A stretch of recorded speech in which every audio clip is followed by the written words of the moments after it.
Josefina. Sir. Alam mo kung nasaan si Jenny? Ano po tumawag po siya kanina. Sabi po niya may pupuntahan lang daw po siya. Pero uuwi din daw po siya kaagad. Eh, saan daw siya nagpunta?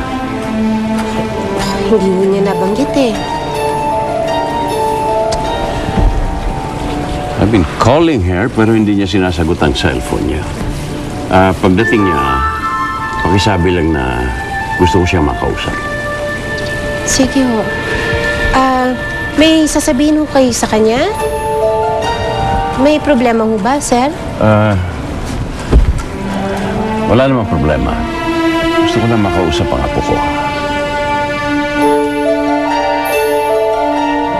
Tita Violeta, maraming salamat sa ginawa niyo ito.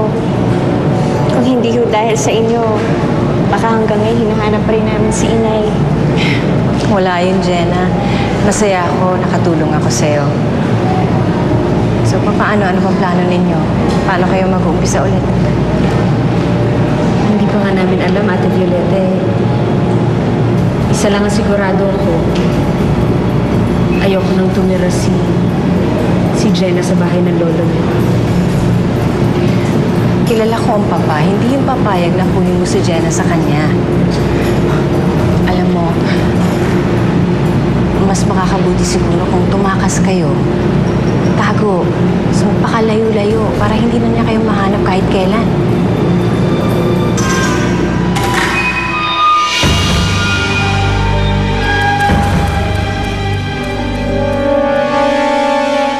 Kala ko matapang ako at kaya ko manalo sa kahit anong laban. Pero takot na takot ako ngayon. Takot na takot ako na mawala ka na sa akin. Anak, hindi ka ba natatakot? Hindi ka ba natatakot na pag nalaman ni Changi na nagkita tayo na pagbabawalan ka na nang bumalik sa akin? Na ikukulong ka na naman niya? Matuluyan ka na niyang ilalayo sa akin?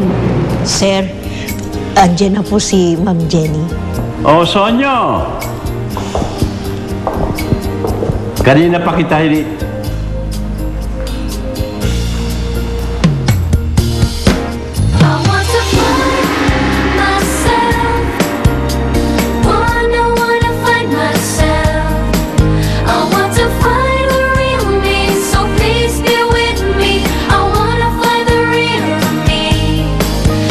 Pinakilig ka ng gusto.